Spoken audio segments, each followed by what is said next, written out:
What a great time we've had and will have today, too. Linda Greenhouse gave two wonderful toasts last night, and I will do another one, which is to the successful arrangements between the David Center for the American Revolution and the American Philosophical Society. This is a wonderful, fitting ending to it because it's really only the beginning of a continued successful collaboration for many years. I was there several years ago. Yes. And, you know, I know that Francine is not with us, but I like to think she is smiling down on us, and Jim is here. A few years ago, that started, the collaboration a few years ago, and Brendan McConville and I were in on those early discussions, so I'm happy to see that they have concluded successfully. We've had a great conference so far, and today will be the fruition. Will all come to fruition. We're looking at the past and the present and the future, which I think is the way we ought to do it. And even though Francine is not here, we will drink a toast to, again, the successful collaboration and the future, which will be a great, I'm sure, continuing performance and studied, of course, because we're all scholars, studied approach to the past. So I hope you have a great day today, as yesterday was, and thank you all for coming.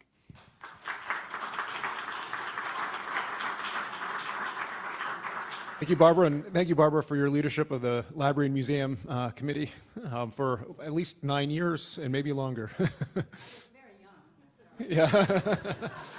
Great. Thank you. And Francine is, I believe, staring down on us. Francine, thank you for all your work on this partnership as well. Quickly before we get started, I wanted to just go over some logistics. The first is the schedule for this morning and afternoon. You can see our first panel is about to begin at 9:15. Our panels run for an hour. The idea behind these panels was not to have papers or formal presentations by scholars, but instead to just convene people to talk. And the idea is to have these panels, for the panelists to talk amongst themselves for about a half hour, but then really to expand that conversation to everybody in the audience and online, with the idea that we can start to generate ideas, themes, issues, events, people that we might want to start thinking about when we think about commemorating 2026, the 250th anniversary of 1776. So the panels themselves are an hour. We've also created a half-hour break between these, again, to help people have those type of informal conversations and connections that can be built, and to maybe reconnect with some old friends that you haven't seen in a few years. We're going to have a lunch hour that's on your own from 11:45 to 1 p.m., and then we have a concluding keynote from 3:45 to 4:45 with Serena Zabin in conversation with Mary Beth Norton and Alan Taylor, after which there will be a reception for everybody that wants to stick around for another hour or so. So that's the schedule, and Todd, if you could switch the slide. Some other just basic logistics. I know some of you, this is your first time in Franklin Hall, so two very important things. The bathrooms. The women's bathroom is through this door and on the left. The men's bathroom is actually down a flight of stairs. You can take either the elevator when you first come out here or the stairs on your right. Coffee, I know another very important element of our lives, is in that back room to the right. That's where the receptions will have coffee. We may also have a station back here during the breaks as well. I encourage everybody, if you're part of the Twitterati, we do have a hashtag. It's APS Meetings 2021. Engage online with us. And then also, I hope everyone will, after they leave or while they're here, connect with us on our social media platforms, AmPhil Society for Twitter, Facebook, American Philosophical Society, Instagram, AmPhilSoc. So again, thank you all for coming. It's great to see so many people in person. And I also want to welcome everybody in our online audience, and encourage everybody to ask their questions when they have them. Also online, we have a way to get online questions, so you are part of this conversation as well, and we will get to online questions.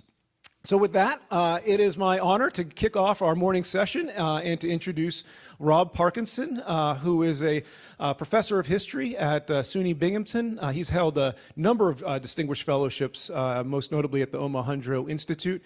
He's the author of two acclaimed books, Common Cause, How Race Created, actually I'm going to forget the subtitle, Rob. Sorry about that. Creating Race and Nation in the American Revolution, and the most recently published book, 13 Clocks, How Race United the Colonies and Made the Declaration of Independence. And we're thrilled to have Rob here to moderate this opening panel. So Rob, if you want to come up and introduce the other panelists and take things over.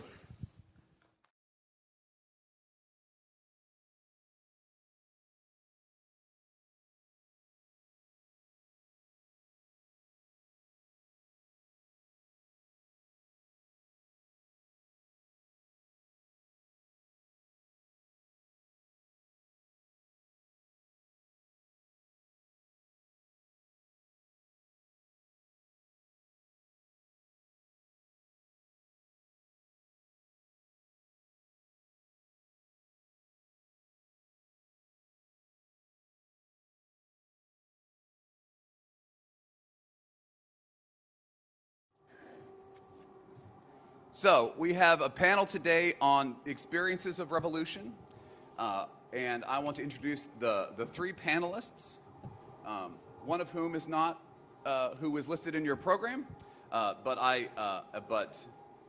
as I just said to him downstairs or down here, I figured by now he'd be able to say no, but apparently he doesn't. So our three panelists in order of the program, and I also have a short statement from Michael Galbin of the Seneca Art and Culture Center that I want to incorporate at some point to kind of get his voice in here too, even though Michael couldn't make it today.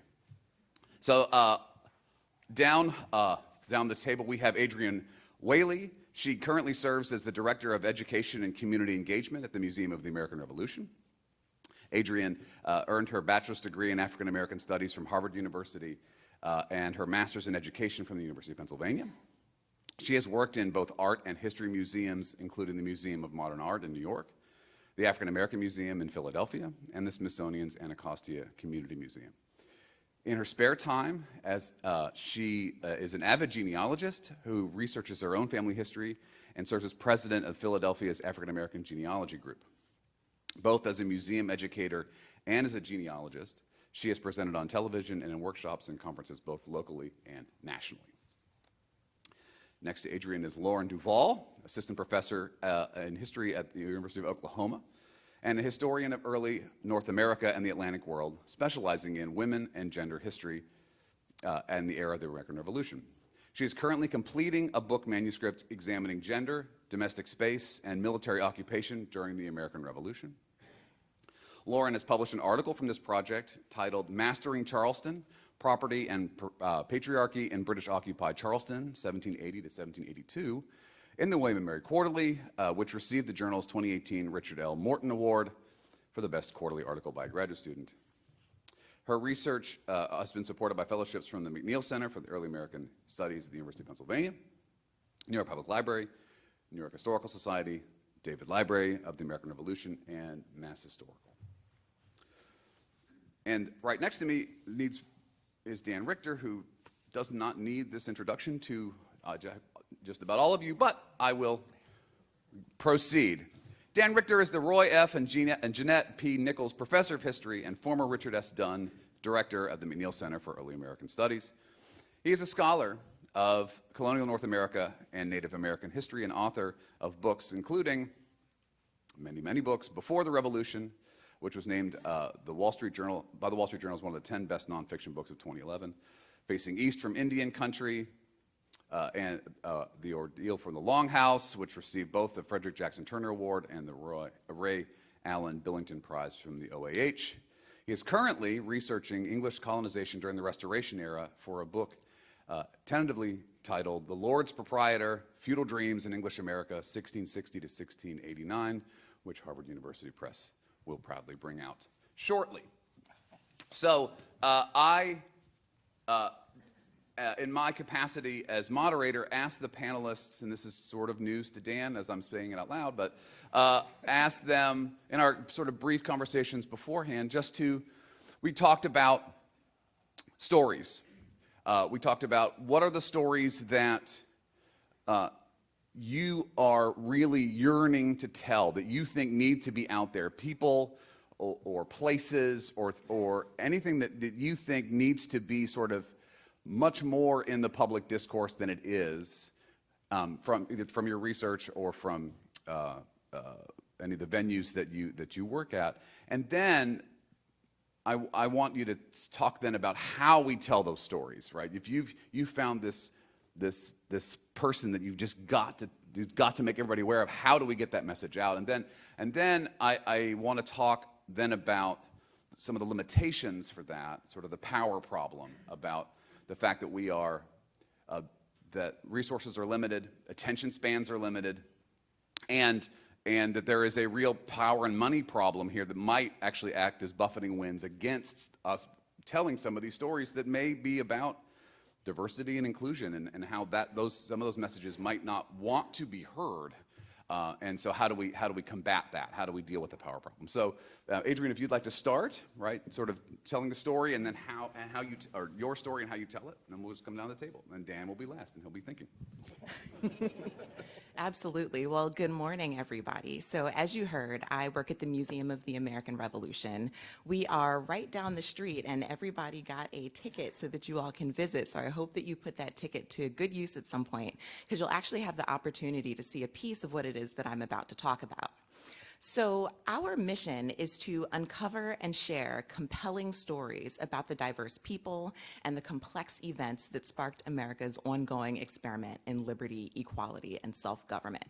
And each piece of that mission statement is really important, but what we have found people to be particularly excited and maybe even electrified by is the diverse people part of that story. So, as is not surprising to all of us, not everybody in the world is as deeply engaged with stories of the American Revolution as we are, right? And so when you think about the average person, the story of the American Revolution is maybe George Washington, Thomas Jefferson, John Adams, Samuel Adams, Ben Franklin. That's probably it. In fact, for a lot of people, the story of the American Revolution is George Washington, right?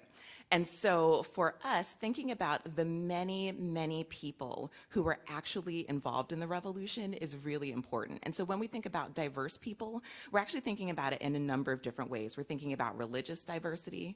We're thinking about diversity of political opinions, right? We're trying to lift up the stories not only of revolutionaries, but of loyalists, like loyalist colonists, the British themselves. We're thinking about people in between. We're thinking about it in terms of race. We're thinking in terms of gender, starting to think about it even more in terms of sexuality and whatnot. There's many, many stories to explore. And so one of the things that we've been really excited about is, as we tell the story of the war in the South, when we get to this space where we're talking about Yorktown, we thought, okay, what are the different perspectives that we can use? For example, when we talk about the experience at Saratoga, we actually tell it through the perspective of a woman named the Baroness von Riedesel, who's the wife of a Hessian commander, right? So we're trying to use like interesting perspectives. So when we get to Yorktown, we don't have a ton of space devoted to it, although there's a significant amount. But what we decided to do was, in addition to looking at the armies themselves, we thought, what about the experiences of people of African descent who were living in Virginia at this point in time? And so we created an interactive that lives on 2 screens in our galleries next to a tableau inspired by, or at least using the words of Greg Irwin from Temple University, "Sometimes freedom wore a red coat." And that tells the story of a young man named London, who is owned by a Quaker named Robert Pleasant in Virginia in 1781. He's like a teenager. And Robert Pleasant, interestingly, is trying to lobby to make manumission legal in Virginia.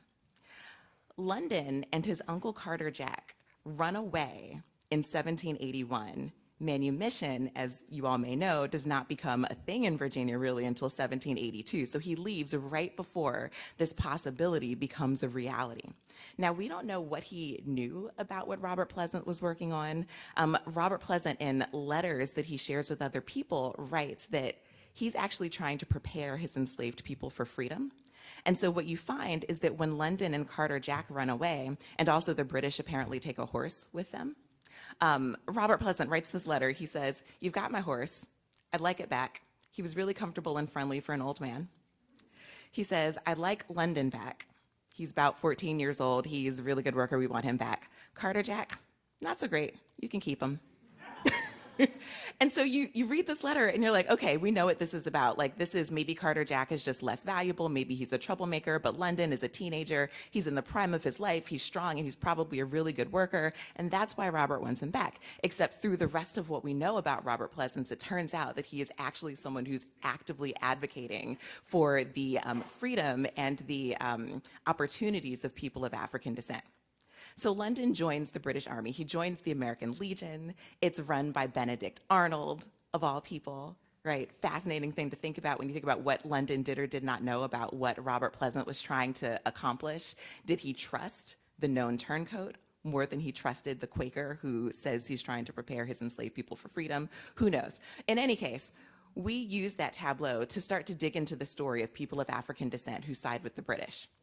But there's many stories of people of African descent in Virginia in 1781. So there's a digital interactive that's in front of the tableau. There's 2 screens. Each of them tell the same stories. And actually, those stories are the ones that you see represented on the card that each of you all got on your chairs.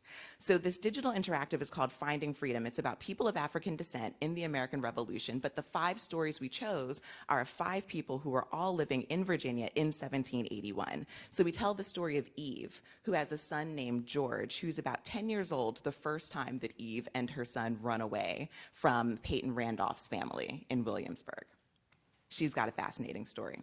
We tell the story of London, who joins the British Army. You can see him in that red coat. We tell the story of Jack, who's living on the western frontier of Virginia. He's in Botetourt County, and he is, quote unquote, wreaking havoc, according to the historical record.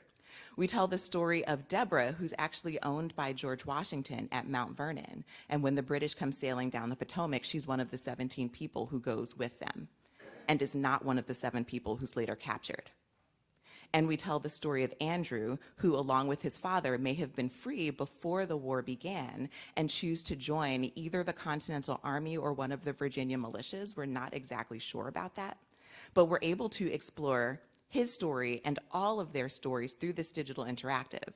We actually took it recently, at this point, a year ago, last October, and we put the interactive online. And working with a national teacher advisory group and doing front-end and formative evaluation, we decided upon a path to take to create a number of teacher resources to surround it that include thematic essays that provide an overview of different contextual, bits and pieces of their stories. So thinking about African American identities in the 18th century, thinking about agency and resistance, thinking about the contradictions of slavery and freedom in a revolutionary era, and so on and so forth. We created modular activities based on each of those themes, activities that can be 5 minutes long, 15 minutes long, 50 minutes long, or ongoing research projects. We created worksheets to go along with them. We created a timeline, we created a glossary, and we tied all of that to this interactive. And in fact, my colleague Matt Skick, who is hanging out somewhere in the room and who was one of the creators of the original interactive along with Phil Mead, he created this amazing timeline/map using Google Maps so that you can layer on the locations of all 5 of the different individuals and see where, how, and when they overlap and when they don't. And you can sort of add and remove those different layers so you can better understand their stories together and separately. And we've also created areas where you can access how do we know what we know. And that's embedded directly in the digital interactive, but when you go to the teacher resources, we've actually taken almost every primary source that we use to build these stories, and we've made those available alongside transcriptions of almost all of them so that teachers and students of varying abilities, reading levels, et cetera, are able to access it, whether they can read cursive or difficult 18th century handwriting or not. So that is how we've decided to take some really interesting stories about people of African descent who were living many different lives. And you can imagine how people take any different group of people from the 18th century and flatten that into a group of stereotypes and archetypes. So we said, okay, you might have one image of what it's like to be African American or of African descent in Virginia in 1781. But it turns out that there were many different individual lives that were being lived out of those approximately, 200,000 people. They had different opportunities for decision-making and practicing agency. They had different challenges that they were facing. They had different ways in which they had to think about themselves, their families, and their communities. And so by picking these 5 stories and then using them to build context around the many stories of people of African descent, we've found that teachers and students at many different levels, plus families and digital explorers of all different backgrounds and life experiences, have been very enthusiastically digging into the resources to the tune of almost 500,000 views over the course of the past year and incorporation into various school curricula across the nation. So it's been really exciting for us to be able to do this, and we're trying to do even more work like this so that we can continue to lift up more unknown stories of the American Revolution. And that was a lot of words, so I'm done.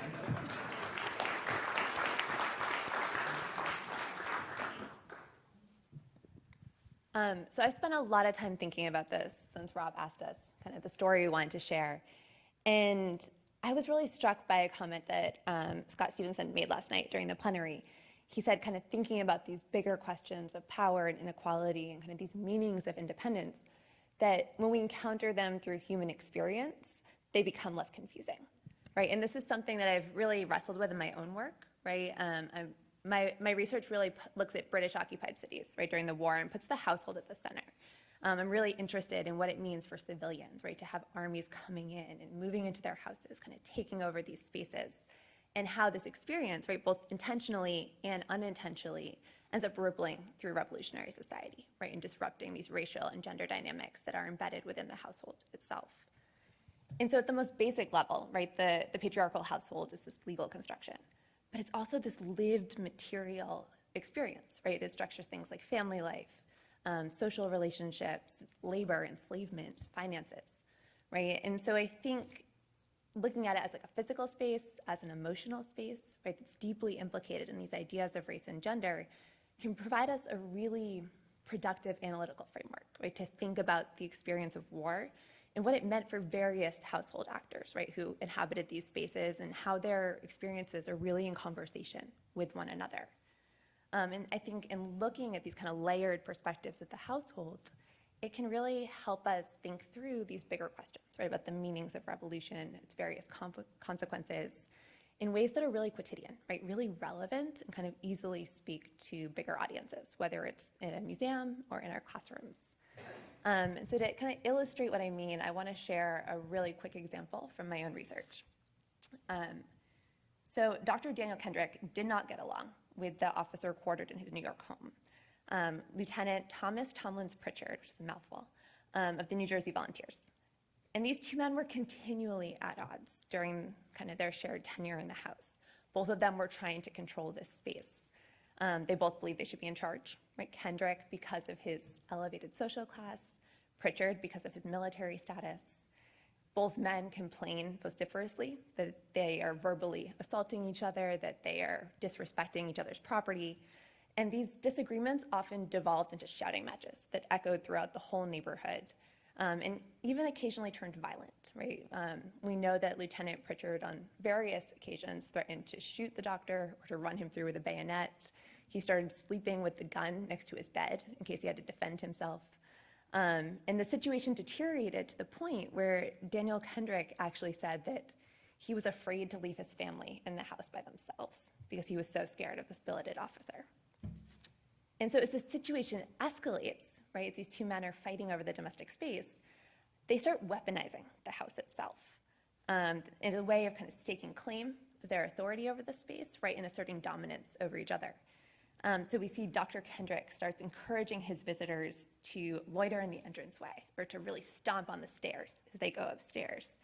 He and his family start making constant noise over the room where Lieutenant Pritchard and his family sleep. Kendrick also starts leaving the door open to the street that's right outside of Pritchard's bedroom, especially in the winter, which really annoys him. And one particularly memorable occasion, Dr. Kendrick actually led horses through the house rather than taking them outside and around to the garden. Right, and so Lieutenant Pritchard retaliates by locking the Kendricks out of the house. And then someone, it's unclear who, because they both blame each other, spreads filth all over the hallway. And I think, so it's these really interesting kind of moments, right, that think about how people are using household space.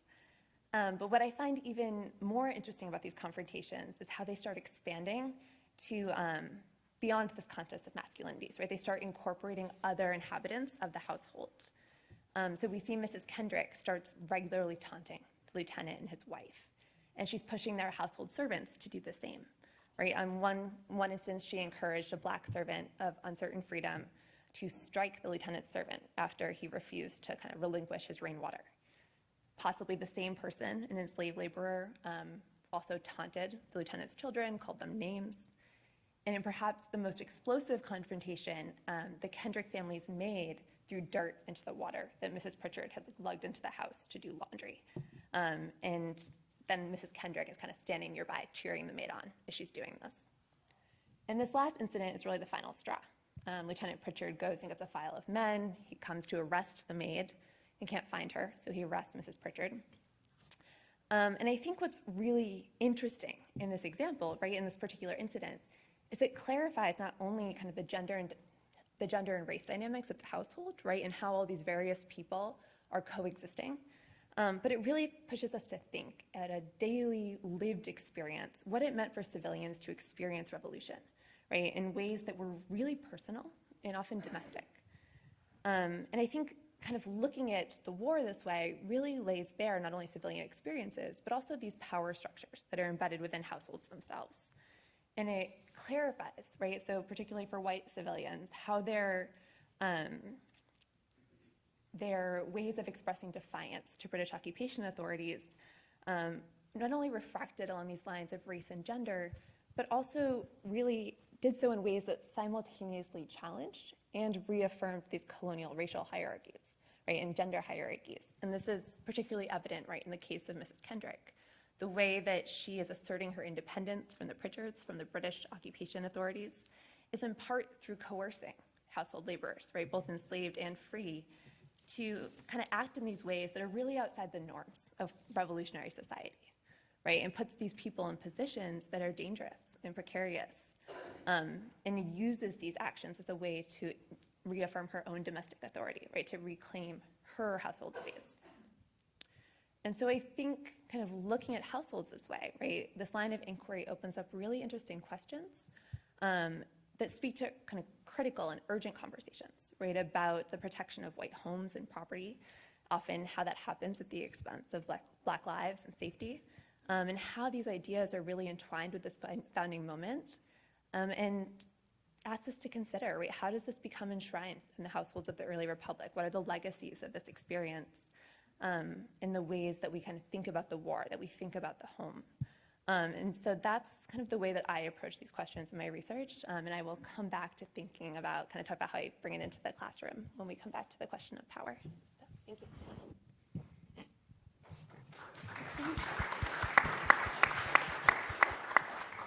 That's great. Well, thanks to Pat for dragooning me into doing this job this morning. I did not have the time to prepare like Adrienne and Lauren do. I don't have any notes in front of me or anything, but I'm wondering if maybe it might be a good time to just hear from Michael Galbin first before I.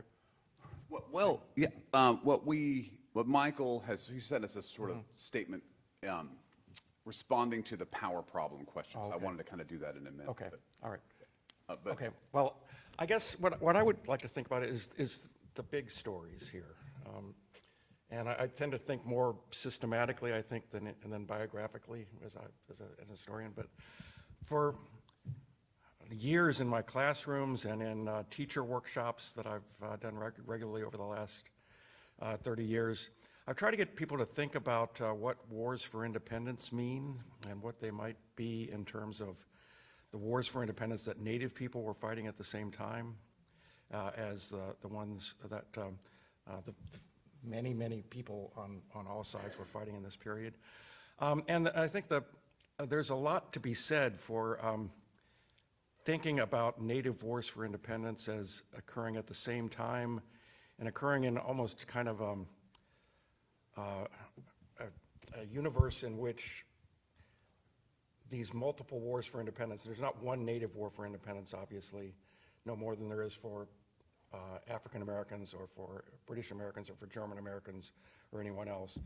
But that the war for U.S. independence on the part of the people I've been trying to call for many years Usonians, not Americans, right? Desperately depends, of course, on the defeat of Native American independence, and the same is true on both sides.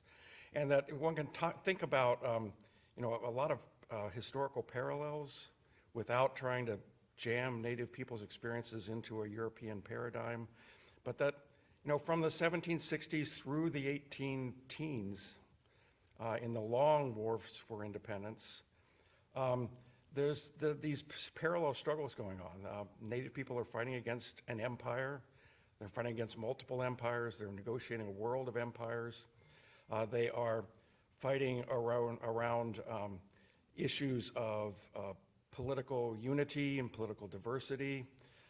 They are experiencing, of course, devastating warfare that is wrapping up those people in horrendous experiences and putting them in positions like we heard from in John Nelson's wonderful paper the other day with Siganuk, trying to mobilize, at least on his small area of the Illinois country, Native people to politically mobilize and to fight for their independence in that period.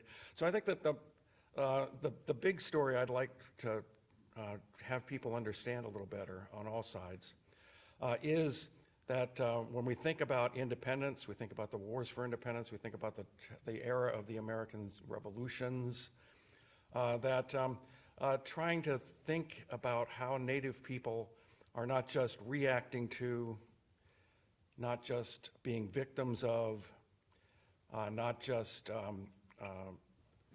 being bystanders in, but are engaged in many of the same kinds of political, cultural, moral struggles that the folks that we call Americans mistakenly in this period are struggling through. So I think that'd be the big story that I would really like to have people thinking about, right? Because this does help us not just humanize the story, not just foreground Native experiences in this period, but also helps us think more deeply through Native Americans as people of history who are living through a historical moment that is profoundly significant for shaping their future down to the present day as well, as they are fighting against colonialism, not just today, but then, and that struggle continues in the same way that Usonian struggle for independence continues today as well. So that's not a well-prepared response, but it's something I really want us to think about. Thank you, Dan. And that was well done off the cuff. And I guess as moderator, I just want to put one more thing out there, and that is the issue of contingency. That is the word, when I think about, the really excellent question that Pat asked yesterday about what is the one word that comes to your mind about the Declaration of Independence. For me, it's desperation. It's because the things are so precarious at every minute and every hour of this, especially this first few years when we talk about 2025 and 26. I want that to be the sort of the flop, sweat, panic is really what I want. And I think about my own story that I'd like to just throw out there rather quickly is William Cowley. William Cowley is the personal servant of a man named John Conley. And John Conley before the Revolution, has been kicking up a lot of dust in what becomes Western Pennsylvania and this sort of Pennsylvania-Virginia border dispute that then devolves into a war with the Shawnee in 1774. And John Conley and George Washington become very close correspondent pals about thinking about speculating in Western land, and they have sort of grown this interesting friendship. When the Revolution breaks out, John Conley, who is Lord Dunmore's sort of personal man in Pittsburgh, has an idea. And he has been struggling with trying to figure out how to keep this sort of transmontane region sort of loyal to the king, and he has an idea. I'm going to, whether or not he can actually pull this off, I'm going to rally the indigenous people of the Ohio Valley for the king, and then I'm going to bring them east. And this is his brilliant plan. So he goes to Williamsburg to meet with his pal Lord Dunmore and says, here's my awesome plan. I'll rally the natives of Ohio, and we will meet you with your loyalist, and then, and he hasn't issued the proclamation yet, but he's about to, your runaway enslaved people. We'll meet at Washington's place. We'll meet at Mount Vernon. I'll bring them east, you go north, we'll meet there, and we'll cut the south entirely off. And Lord Dunmore, who has really nothing to lose here, says, fine, go get permission from Thomas Gage. So he says, fine. And so Conley and Cowley together go to Boston, and Thomas Gage, who has nothing else to lose here, says, sure, if you can make this work, knock yourself out. And once that plan kind of develops, as they're making their way back from Boston, Cowley runs away in Newport, Rhode Island, and makes his way to Cambridge, to Washington, and knocks on, says, I got to talk to the general. I have news. And that's how they find out about this plan, is Cowley then just shows up and says, dude, do you know what they're trying to do? They're going to meet at your house.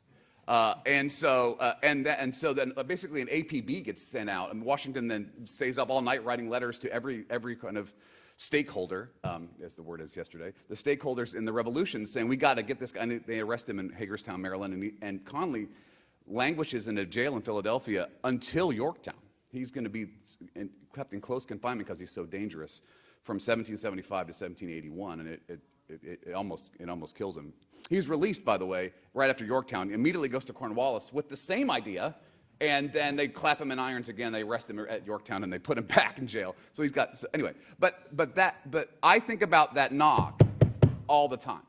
That Washington has no concept that this crazy thing that's really, really threatening is going to happen.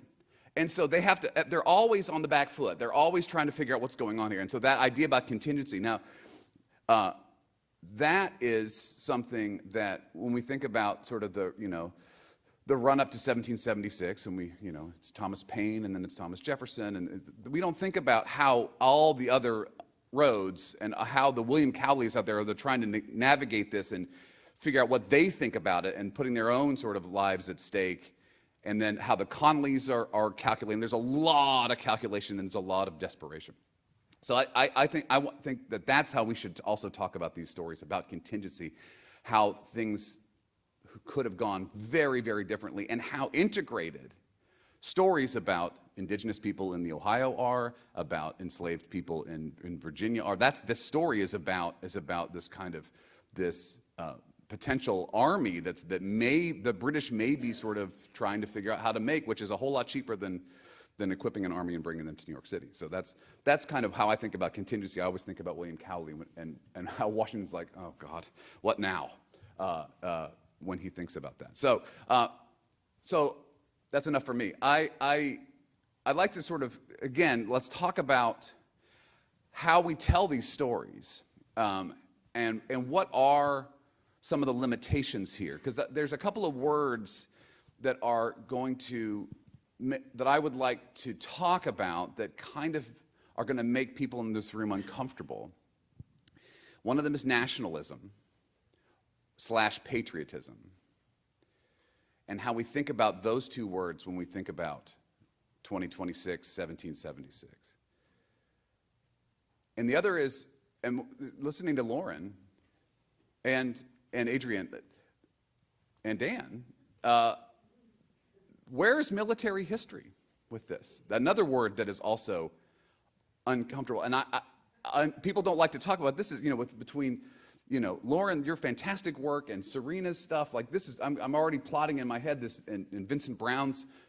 This is a new military history is so exciting and interesting, but that feels like ground that people in the scholarly community don't like to talk about that, and I feel like we're ceding that kind of ground to people that don't want to talk about diversity or inclusion or expanding the number of voices. So how do we do that? And how do we think about the capital that we may be leaving on the table for people in 2026 that are going to limit our resources, right? Or, we don't know who's going to be president in 2026 or who's going to be in charge of the National Endowment of the Humanities, if there is one. And again, it's the National Endowment of the Humanities. So the nationalism or patriotism problem, how do we think about engaging with that, even though we might find a lot of those things personally ugly or repulsive? How do we steer that ship away from, say, the wonderful folks who were at Charlottesville, or the things we hear at rallies, and how do we reclaim some of this instead of walking away from the table?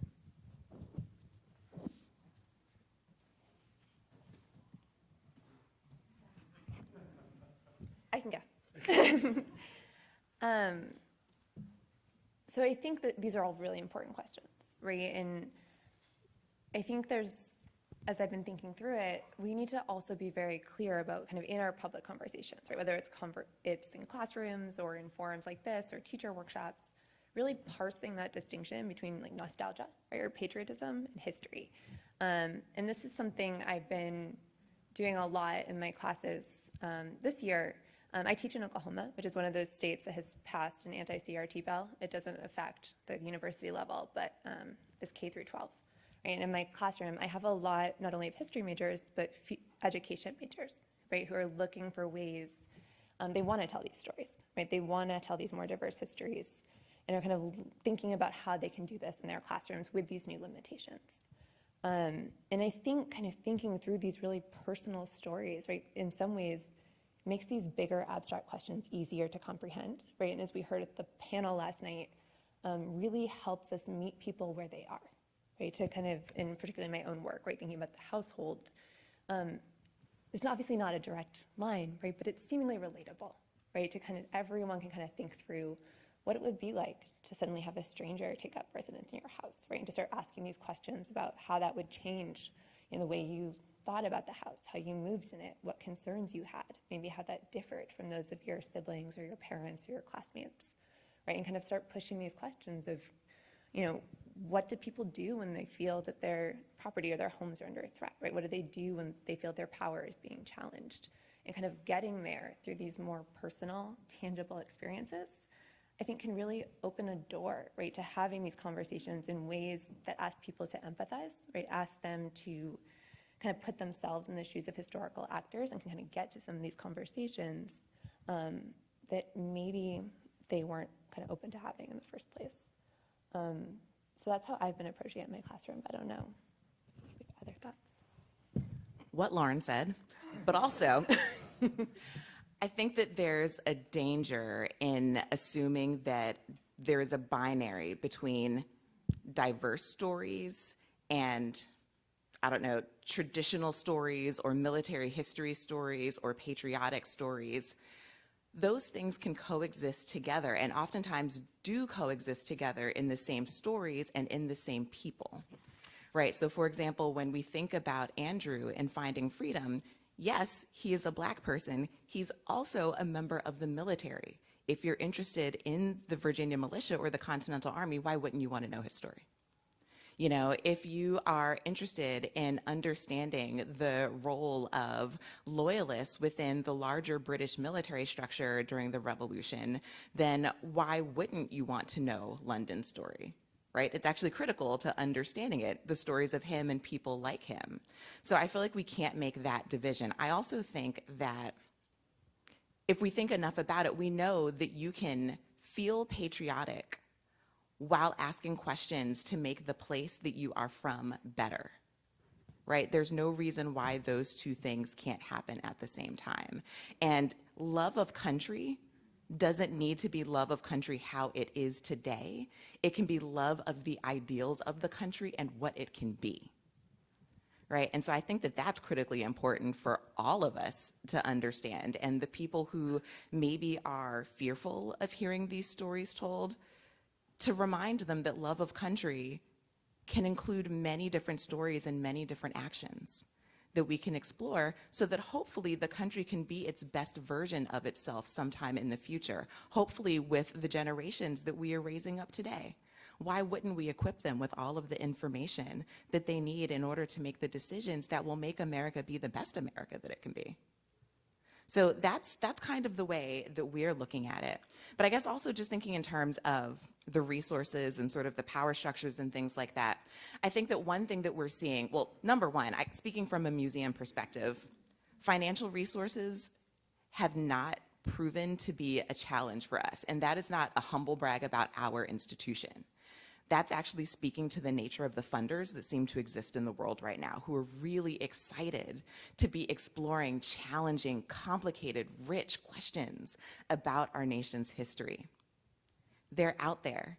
And when they find out about these amazing projects that places like us and Colonial Williamsburg and the historic Hudson Valley and Montpelier and Mount Vernon are working on, they're excited to help us put together the resources we need in order to make those things happen. And you'll notice that the names of these places I listed, generally speaking, are sort of the bigger organizations. So I think, if anything, the challenge is figuring out how those of us with a little bit more leverage and a little bit more reach can support places that might have more difficulty getting their stories out because they don't have access to the same people. So I think that that's a big piece of what we need to think about. But in terms of finding space in the classrooms, finding space in curricula, as Lauren said, teachers are really hungry for this information, regardless of what is happening legislatively. What we are hearing from teachers, even in states where some of this divisive concepts legislation is being promoted and sometimes passed, the teachers on the ground are telling us that not only are they hungry for these stories because they see the power that they can have, but their students are also asking for these stories because their students see that there is a bigger discussion that we could be having as communities and as a nation. And what we're seeing in classrooms is that teachers are moving away from a more didactic form of teaching, a more sort of lecture-based, here is the information, the sort of empty vessel model of education. I'm gonna fill you up with everything that I know because you started off empty, and once I give you this, you will then be set to go off into the world. That doesn't work anymore. Kids can Google stuff on their phones, you know? So it's really about how do we help our young people contextualize information? How do we help them know which sources they can trust? How do we ask them to ask the appropriate questions of the things that they're researching? And so teachers are finding new ways of digging into stories. They're using inquiry-based learning. They're using a lot of project-based learning, and they're trying to be really intentional about the ways through which they engage in these forms of teaching with their students so that there's room for students to look from multiple perspectives as they dig into interesting questions that allow them to hear stories that have always been taught, plus new voices and new perspectives on those stories. So I think that there's opportunity that exists across the country, sort of regardless of what's happening legislatively. And we see that there are even consortiums that are working together to make sure that the voices of historians who are really well educated about these stories, these perspectives, these voices are being told and have sort of a collective action kind of a voice and presence. Things like Educating for American Democracy, which you may have heard about. And these things are not partisan. They're actually getting a bunch of different perspectives from across the political spectrum. But what they're doing is they're acknowledging that there's many ways of understanding the past, and if we don't try to pull from each of them, that's when we get into trouble. So it does seem like there is space, and it does seem like teachers are using new techniques in order to dig into those. And I think it's up to all of us, whether we're in public history, whether we're in college classrooms or whatever it is, to be number one, doing all the research that everyone here is doing. Number two, finding ways of sharing that research in easily communicable ways, and then really translating that in ways that are engaging and exciting so that people in the public, whether they're teachers, students, parents, children, whatever it is, can access that and put it to good use, asking the right questions. Adrienne, you're such a tough act to follow. And I guess, Rob, you asked us to think about difficult things, right? And I guess one thing that keeps coming across my mind is that when people from a certain political perspective identify with the Tea Party, identify with at the revolution flags, on one level, they're not wrong. And I think that's an uncomfortable position, right? In that, and it's certainly from Rob's work and from Pat Spiro's work and from many of the people in this room, there's a strain of politics here that is very much deeply embedded in the American Revolution, and that remains very much deeply embedded today. In terms of, we can talk about biased media, you can talk about crowd intimidation, mob violence. All of these things are integral to the revolution, and in fact, in many ways, are the means by which the Usonian Revolution achieved its ends, right? And somehow we've got to, I think, not ignore that fact, and also perhaps help in terms of the true patriotism that Adrienne was talking about, help people understand how on an individual level people were trying to negotiate all of these pressures, all of the community violence, the sense of racial entitlements that were pervasive at that time and are very much pervasive today, and that may be one of the ways in which we can, I hope, squeeze some optimism out of this experience, is to just get people to confront that and think about how people negotiated those kind of pressures 250 years ago in ways that might actually be helpful to us today.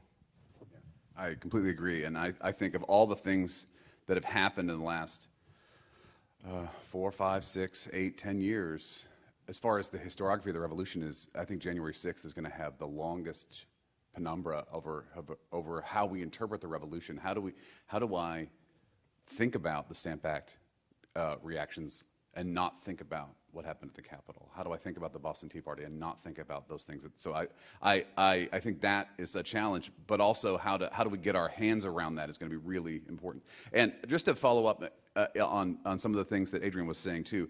So Michael Galbin, who was curator and historian at the Seneca Art and Culture Center at Ganondagan, he wrote me this very short thing. I wanted to read it because it's very much sort of in tune with what you were saying. As the 250th anniversary of the American War for Independence edges closer, the indigenous peoples who were so greatly impacted by the outcome also deliberate on what should be done. Here at the Seneca Art and Culture Center, we are committed to telling the story of Haudenosaunee and other Native peoples as they apply to these historic anniversaries. The lesser-known indigenous narrative always takes a front seat for us, but we recognize that other organizations will also seek out those stories.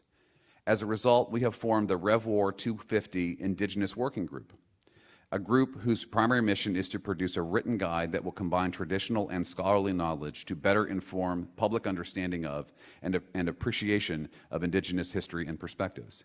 A Haudenosaunee Speakers Bureau will also be produced to share vetted Haudenosaunee speakers, contact information, as well as their expertise and research focuses to other organizations seeking an authentic Haudenosaunee voice. We do all this so that we can, we will do all this so that we can, this anniversary period will be one of enlightenment and understanding. So that was, and we talked about sort of in our part, we were talking about kind of, Michael and Adrienne were kind of the more public historians on this panel, and Michael, especially in our Zoom meetings, was talking about how he's kind of at the end of the production line here, and bringing some of the scholarship that Dan has done, that Lauren has done, to the public, and that's a similar kind of thing. So now we're going to organize and really kind of get best practices out there for people who are really interested in these stories in 2025, 26, that kind of thing. So I think that's interesting to add. All right, so we should open this up to questions.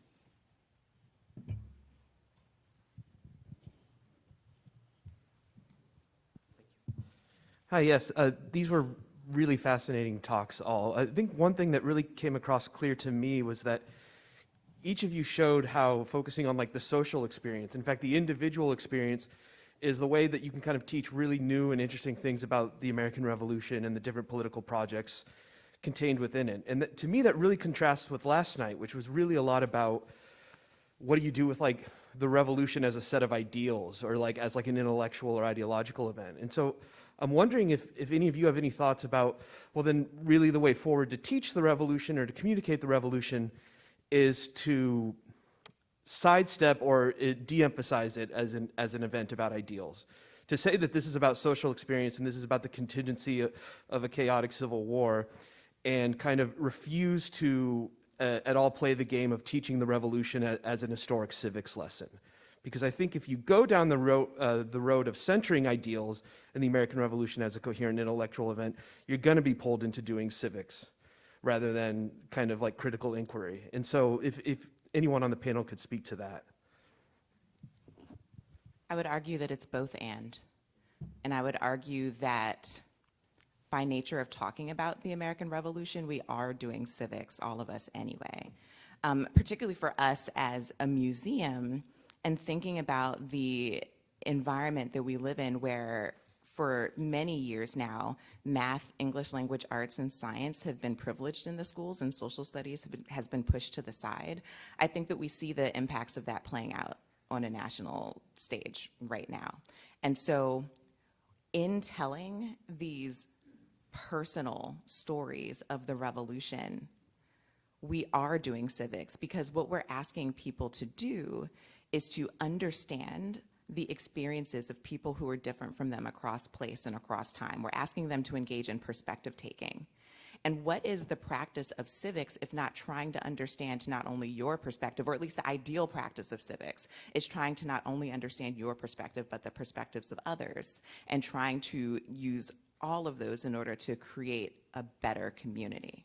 So that is explicitly what we are trying to do as an organization. We are trying to encourage historical empathy and hoping that that leads over into contemporary empathy, and that people in learning about these really specific stories and these moments of individual decision-making, these specific challenges, that they are feeling encouraged to learn more about the past and the present, that they are feeling activated as citizens in their communities and in the world, and that they are feeling like they are engaged and ready to go out in the world and be positive actors in their communities.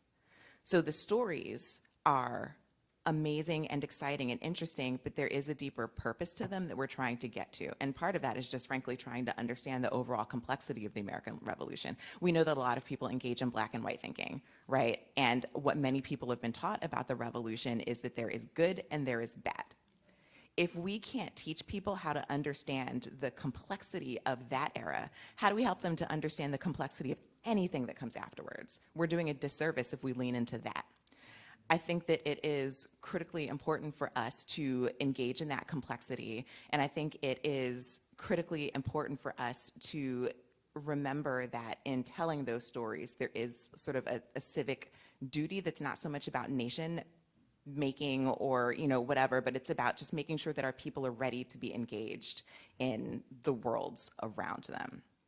So that's what I would say. Well, and I think just to add on right to everything that Adrienne said, I think they're not mutually exclusive, right? I think it's really important to kind of thinking about how people heard these ideals, how they understood them, but also to recognize how these ideals themselves gain new meaning through these wartime experiences, right? That kind of, they're all kind of constantly turning back in on each other, and kind of centering the experiences also helps us understand the ideals, right? In ways that I think speaks to everything Adrienne just said. Yeah, in fact, the people who are having all of these complex experiences, they're doing that because they're trying to understand what those ideals mean to them. Right? They're working it out, whatever their lives look like. So as Jack is living in Botetourt County and he is quote unquote wreaking havoc and trying to figure out whether he can reach the British lines and what all of that might mean for himself, he's trying to understand what slavery and freedom mean as people are having these conversations.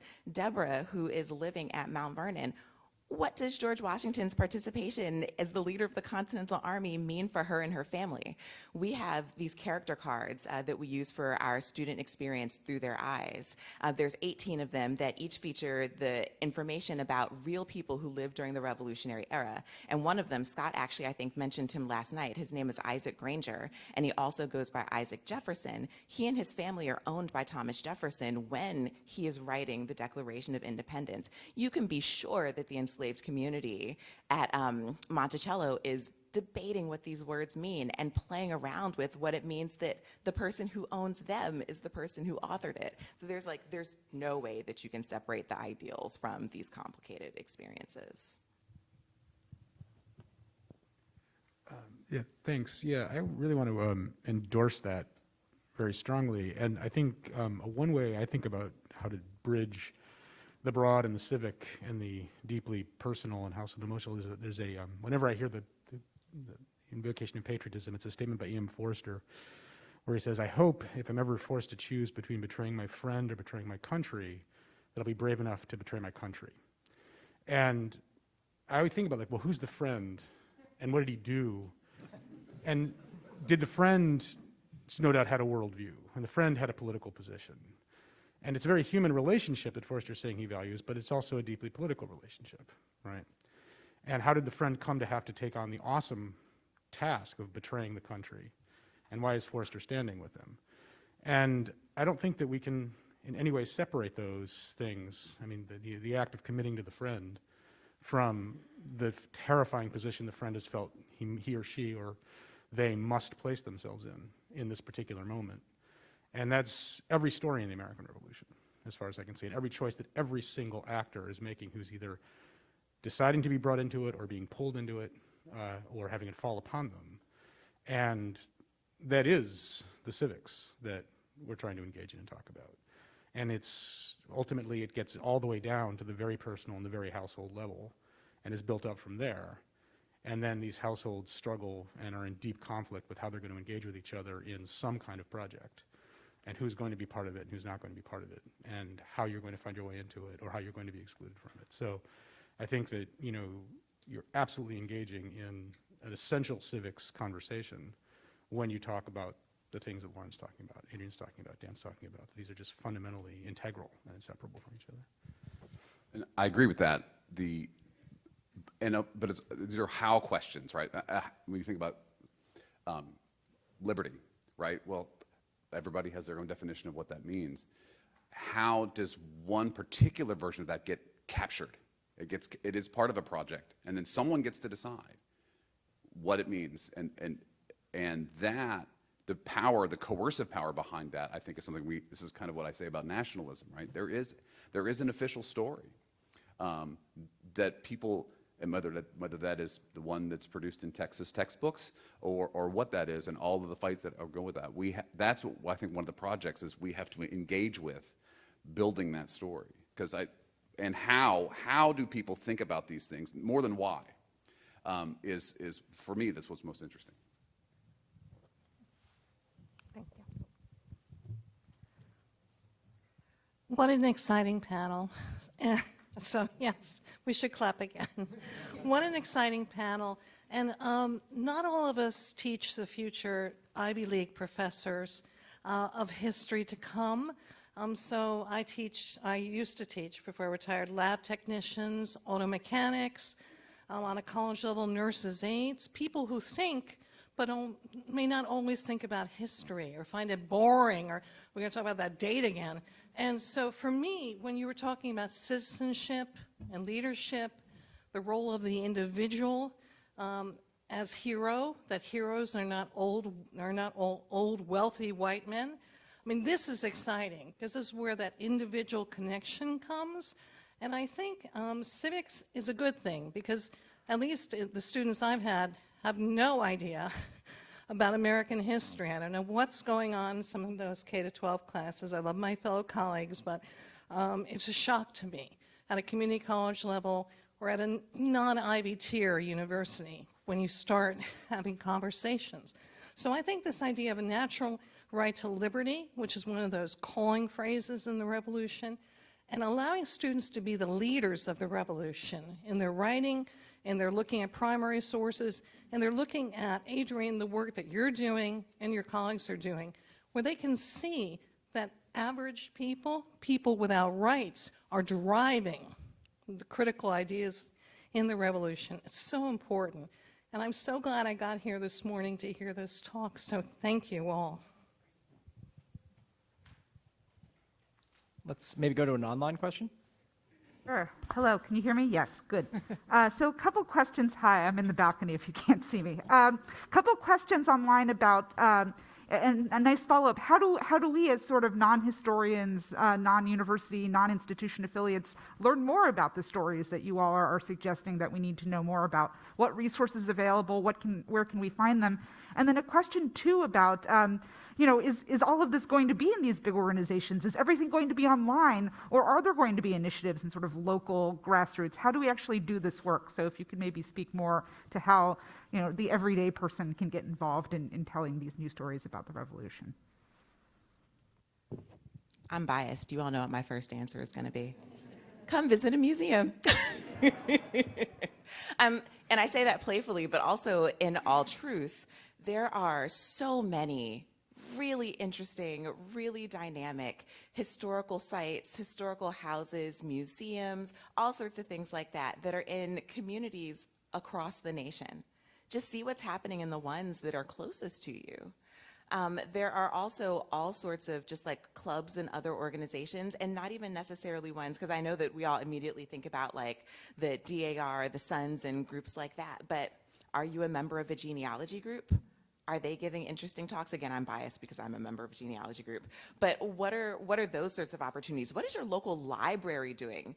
Like, for those of you who are from Philadelphia, the Free Library of Philadelphia is phenomenal, not just in terms of their resources, but in terms of the programs that they put on. So there's a lot of those opportunities, I think. And then so many organizations are finding the resources because, again, there are people who care about these things to put many of these really interesting projects online. And so there is the opportunity to access these things. If you're awake at 3 a.m. and you're just like, I really want to know about history right now. You've got options. And so many places are trying to tell these stories also through other forms of media. So, there's a whole range of varying levels of quality, but television, right? There's lots of really interesting documentaries and shows that dig into these. And feel as we may about some of the fictional versions of these stories that are told on television and in movies, they spark interest. And people do research based on that. And we know this because we get questions about that at the museum. People get sucked in. So I think that there are many different ways that people can explore this information, even if they are not living in the same world that we are living in. Hi, just in direct response, I'm Nikki Eustace, but I wanted to give a shout out to Michael Oberg at SUNY Oneonta.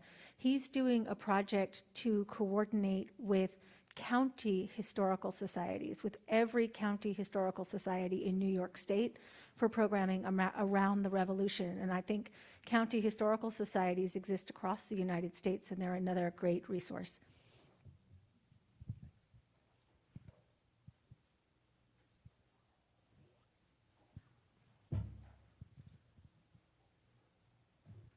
Hi, and thank you for your panel so far. I wanted to ask, it seems like in some ways 1776 and 2026 is a warm-up for then the anniversary of 1787, which will come, a little while later. And so I'm curious, as you're talking about sort of juxtaposing ideals versus real lived experiences, and I love that all of you are saying it's not an either or, and I endorse and agree with that. But I'm curious how you might think about constitutionalism in this moment. It strikes me I'm sitting in a pocket of constitutional historians. And so I guess my question is, how do you see, as you talk about ideals versus lived realities, it seems like constitutions are the way of getting at both. I'm curious how you might think about, or how we might guide sort of the story by framing it as a constitutional story, because 1776 is the first constitution nationally and new state ones. So anyway, throwing out constitutions, I'm curious how that affects the way you might tell the story. And thank you. Yeah, it's a great question. And I think kind of thinking about these revolutionary experiences as they relate to constitutions and the Constitution is really helpful, right? And it's something that I've speculated with in my own work, right? Kind of thinking towards, particularly focusing on the household, right? And then you get to the Bill of Rights and the prohibitions against quartering and the protection of property, and really trying to think about how these wartime experiences also speak to kind of the structures and laws that are being created in the new nation. And I know John Gilbert McCurdy is here too. He has a great book on quarters and the Third Amendment, so I'd definitely encourage you to check that out if you're looking for more in that as well. Well, I think one of the things that has always astounded me about the revolutionary period for Usonians is how much time people spent writing constitutions and rewriting constitutions and rewriting constitutions and ripping up one constitution and, and I think that as we try to complicate our story of this period in general, to think about the many experiences, seeing the Federal Constitution of 1787 as part of this ongoing writing and rewriting, and trying to get people to understand that this is not something that a bunch of people descended from on high to give us all the answers at one point is going to be an extremely important outcome, I hope, of the rethinking that we're talking about. I'll just call out one thing. In the gallery in our museum, where we always feature some version of the Declaration of Independence, we also start talking about state constitutions. And last year, yeah, we had the opportunity to really dig into one specific story through an exhibit called When Women Lost the Vote, a revolutionary story, 1776 to 1807. And I already see some of you nodding your heads. That's because in that exhibit, we dug into the quote-unquote New Jersey exception, when in that time period, approximately 31 years, both women and free people of African descent who owned a certain amount of property in the state of New Jersey had the ability to vote because of the way that the 1776 New Jersey Constitution was written and then was sort of reinforced by statutes in 1790 and 1797. So the New Jersey Constitution of 76 refers to voters as they, as opposed to he or she, and as opposed to giving any sort of a racial qualifier. And then that's doubled down on in 1790 and 1797, when voters in specific locations and then eventually across the whole state are referred to as he or she. And so that's provided us with a really exciting opportunity. And I say provided because it's like it is still actually happening. It provides us. We've got an online version of this exhibition where you can look at like the primary sources for those 3 documents. You can look at all sorts of images of women who are voting and think about people who are supporting, I'll call it women's rights, recognizing that we might not necessarily have used those words back then, but it provides us with this opportunity to really dig into the idea of constitution making and the ways in which people are grappling with ideals of the revolution and how they may or may not, can or cannot, did and did not play out during that revolutionary moment.